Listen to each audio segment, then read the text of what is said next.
Startuprad.io, your podcast and YouTube blog covering the German startup scene with news, interviews, and live events. Hello and welcome everybody. This is Joe from Startuprad.io, your startup podcast and YouTube blog from Germany. If you're new to us or listen or view this podcast the first time, go down here and hit the like and subscribe button wherever you're watching this or listening to this. Today I welcome another podcaster as a part of Media Exchange, Frank from Virginia. Hey, how you doing? Great, Joe. Thank you so much for having me. It's a pleasure having you because I also appeared on your podcast, and usually we do that to give each other exposure to the other podcast audience. But you're also a very interesting startup-like guy. That's why I like to have you on my podcast, because in the past you've also been working in startup, in technology, even as a CEO, right? That's right. I created a startup back in the late 1990s during the dot-com internet explosion. And it was called Document Planet. I had a long history in the printing industry. And I'd also been a very early adopter of online technology. I actually accepted print jobs online before the internet existed. So I thought it was when the internet boom came along, I thought it was a great opportunity to leverage my experience and my brand in the industry, my personal brand in the industry, to launch a printing.com. It was called, as I say, Document Planet. And it was headquartered in Virginia? Alexandria, Virginia, not far from where I'm sitting right now. I see. Can you share a little bit with us your experience? Because at this time, I do believe you're still talking about the burn rate at a startup, the amount of cash you're losing like every month in a startup. At this point in time, you said it was actually you needed a burn rate in order to show that you needed the money in the first place, right? That's right. Things were different then. This was before the lean startup was written. And believe it or not, the paradigm at that time was the exact opposite. The idea was to spend as much money as possible, as quickly as possible, in an effort to show that you needed more money. The whole thing was kind of crazy because it's so far in the past now. A lot of people may not remember that there was a lot of discussion about what was called the new economy, that traditional rules of economics had been suspended, no longer applied. You don't have to make a profit. You just have to grow. Et cetera, et cetera. And, all those things have been proven incorrect, and hence things like the lean startup concept, which I adhere to and believe in 100%, particularly having lived the exact opposite and seeing what a disastrous approach it was. But what I want to share, or would like to share with people who are either currently the founder of a startup or considering founding a startup, is that there's a pot of gold, or potentially a pot of gold at the end of the rainbow.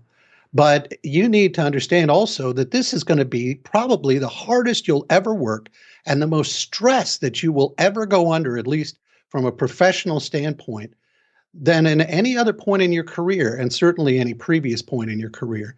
These investors are funny that they want their money back, and they're not kidding. And they're very serious business people.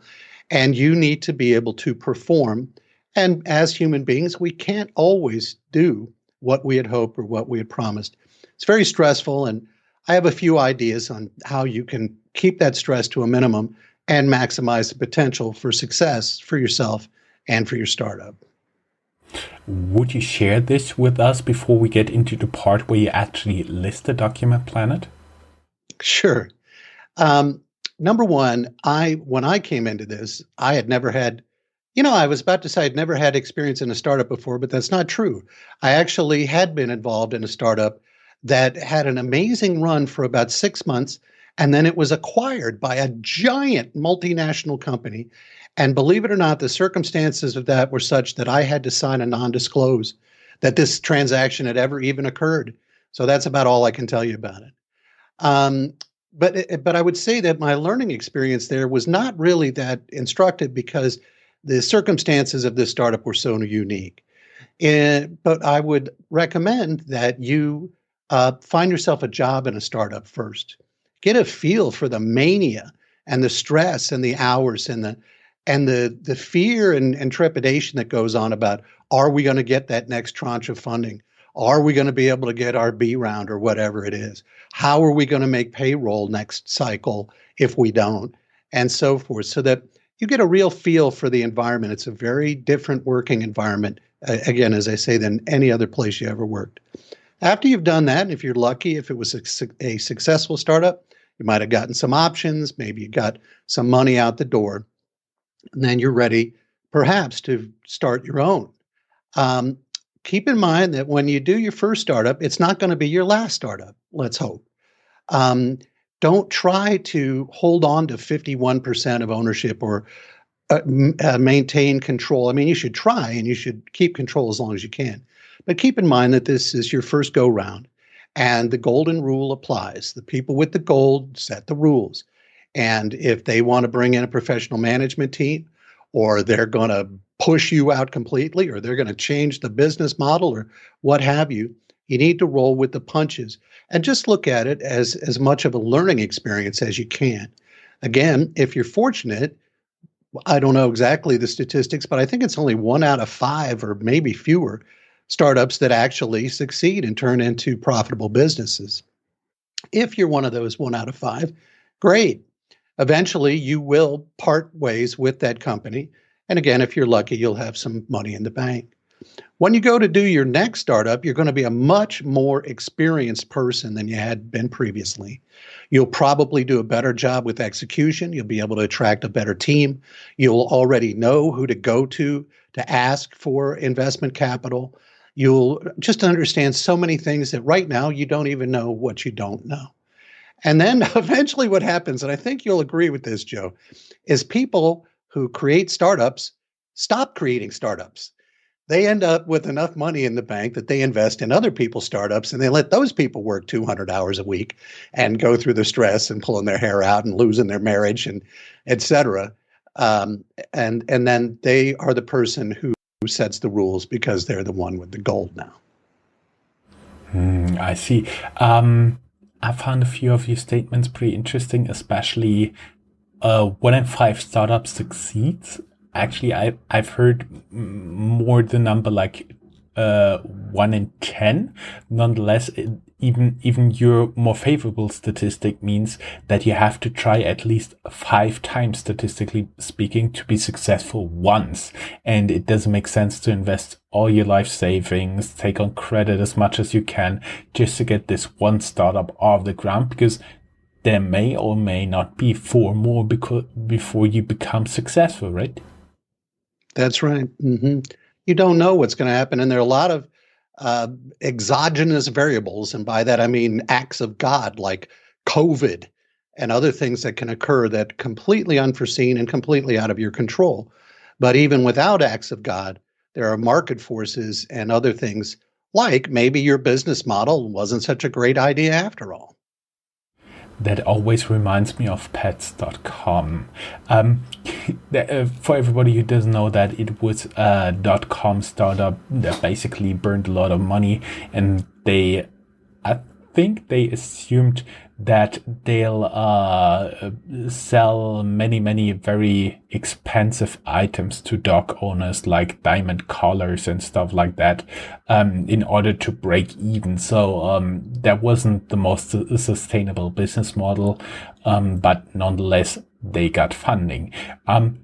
Getting a little bit back to Document Planet, you write in your LinkedIn that you raised more than 3 million in venture capital, and then you listed. Is that the way you went, and how did you approach that?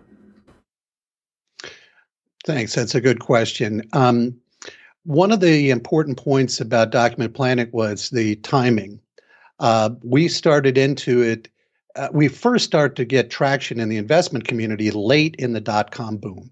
And by the time we really did start to attract money, the dot-com boom was becoming the dot-com implosion.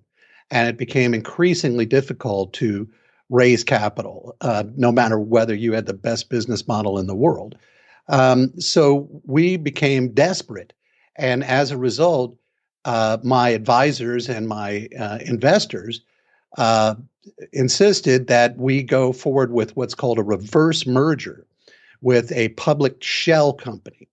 And this is similar to a SPAC. In fact, there's an episode I have on my podcast, Radio Free Enterprise.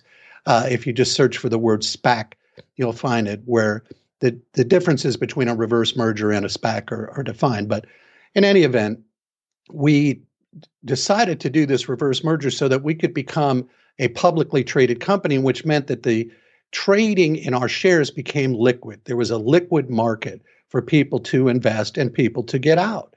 And it was a Hail Mary, as we would call it, Hail Mary pass, and it did not work out.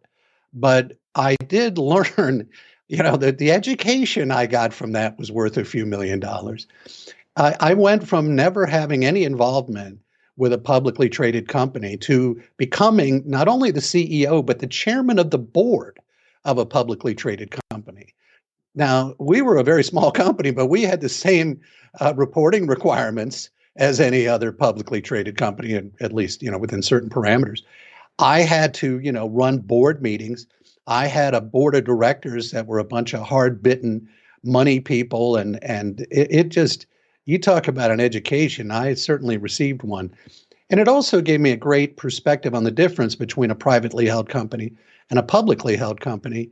And one of those things, and one of the reasons why becoming a publicly traded company actually impacts and impedes the execution of your business model, is all the pressure from the public markets and from investors for short-term results. And in a lot of cases, a public company and a startup company are almost like Alice through the looking glass. It's almost as if the rules of actual business are suspended. We don't care whether you're actually making a profit. We don't care about this. Many things that would be important if you were private. You have other objectives that you need to serve. Like meeting revenue targets?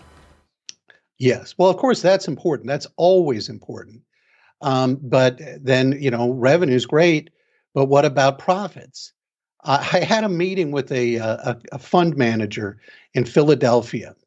And this was, again, during the dot-com boom, and everybody had money and everybody's investing. This guy had no experience being a fund manager. And I came to him asking for $5 million and, for this next round of what we were going to do and how we're going to expand and how we're going to increase revenues. And he looked at me and he said, I have $125,000 in my fund that my responsibility is to invest. And if I did it at $5 million a shot, I'd have to manage 25 deals. And I don't want to do that. So you're asking for $5 million. How about if I give you $15 million? And I thought, well, that's great. But then he went on to say, if I give you $15 million today, can you roll this idea out nationwide in the next 180 days? And I said, certainly not. And he goes, well, there's the door. So that's the kind of, as I say, Alice through the looking glass thing that you need to look out for. And one of the important points there is for founders of startups, you want to look for the right investors, not just any investors. You need to look for people who can bring value beyond just their money in terms of their Rolodex connections, their experience in your industry, their ability to accelerate execution, their ability to shorten sales cycles. There's so many things that a strategic investment can do for you, smart money, beyond dumb money, which is just somebody who can write a check. So basically your recommendation would be, we actually had an American guest here who started a startup company in Berlin, mental high five to Luca, and he said almost the same, like don't marry these sexiest people, but the ones who bring most to the table. I think that goes down here along your alleyway. That's right. That's great. Yeah, that's exactly right. Another thing I found was there is no direct correlation between how much money an investor has and how high their IQ is. I met a lot of people. I remember one time I was demonstrating our online order system to somebody using WebEx. This is way back when. And this guy was so fascinated with WebEx that he couldn't get past that. He thought that's what I was demonstrating. And in fact, he said, "Well, no, I don't know what you're selling, but I want to invest in this company." And so I'm like, "Okay, great." Sorry, it took me a while to shift back to be. There was just so funny. One more point I want to talk about before we go on. I know the American mindset is a little bit different from the German one, because here IPO is really a big thing, and most startups who do an IPO do it in the 10 to 100 million range. Order One is actually looking at more than 1.5 billion euros at the time we're recording this, because you listen to our recording live from tape, of course. And at the time, I assume your IPO was a little bit smaller. Or what did actually drive you to do that? Was it getting access to public markets? Was it just a next logical step? Did your investors pressure you to do it, or did you just want to try it? Well, keep in mind, a reverse merger is not an initial public offering. And again, if you go to Radio Free Enterprise and look up IPO, you'll find this episode where the guy actually who was my partner in Document Planet explains all the differences. But in any event, no, we did it totally out of desperation and in order to persuade other private investors to invest. It wasn't really to go to the public market and try to get the public to invest. It was to persuade new investors that their money would not just be going down a hole, that it would be going into a company where, if they chose to, they could take their money back out again through the public markets. Did you and your partner actually sell a lot of your holdings during this time? Mm-hmm. And this is another thing, as I mentioned earlier, for your first startup. They call it getting crammed down or diluted, this is something you need to be prepared for. It's really important that you go into this understanding in your own mind, why am I doing this? Am I doing this to become rich? Am I doing this because I have such a passion for the business? What? There has to be a compelling why.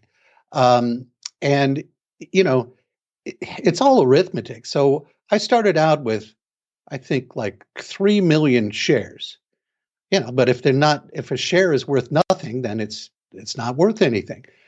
By the time it was all done, I had 770,000 shares. And again, if it's worth nothing, it was worth nothing. But it did trouble me at how I was being diluted and how other people were coming in. But I had got a funny perspective on this, Joe. I think you'll like this. When I interviewed my partner here recently about this, 20 years later, he says his perspective on dilution is, who's really getting diluted? The investor is handing you $100,000 and you're handing him a stock certificate. So who's really experiencing dilution at that point? And I thought that was important. So this is why I encourage startup founders to realize this is not going to be your last startup. Maybe not, hopefully not. So go with the punches, do what you feel is the right thing to do at the time.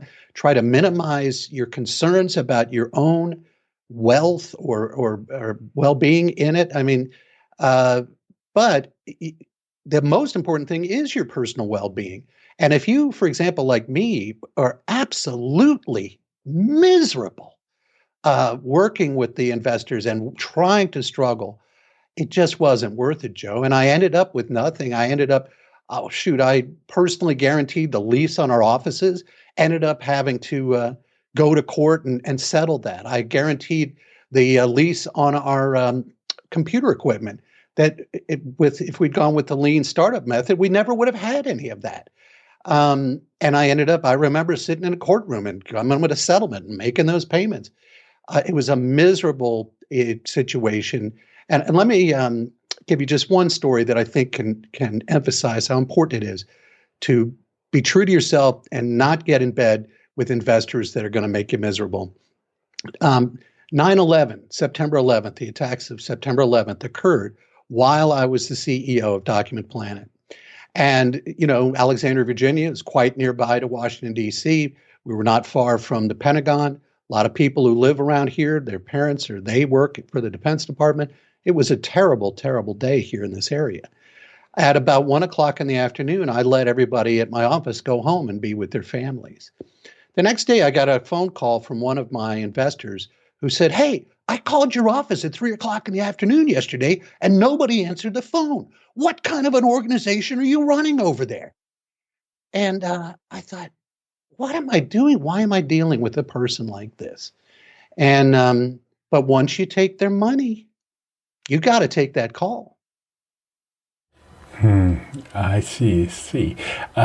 Very, very interesting perspective.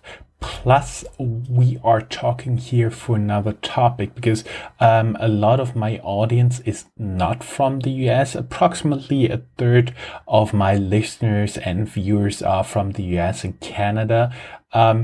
Even for the people in Canada, John Oliver calls so nicely North Dakota. It may be of interest when you are looking to enter the US market. Is it worth a look around the area DC, Alexandria? Can you talk a little bit about what is going on there in terms of tech companies, startup companies in general? Sure. This area is where America Online originally started. And many, many moons ago, I actually went to their first headquarters in Tysons Corner, Virginia.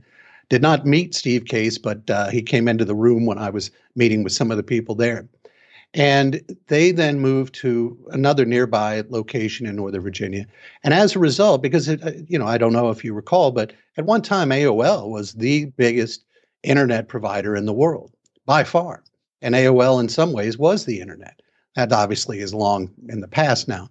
But as a result, they attracted a lot of other similar companies in this area of Northern Virginia. They also brought with them a lot of internet infrastructure. I remember during our interview previously, you told me that Frankfurt has the world's largest internet knot. And I'm not sure how large the one is that's in Ashburn, Virginia, but it's pretty big and they're constantly building new data centers. So as a result, there are a lot of data centers here in Ashburn, Virginia, and they're building more all the time. Since you said there's such a large knot there in Frankfurt, you've probably seen a lot of these big boxes that, huge, 1,000,000 square feet and only 10 people work inside.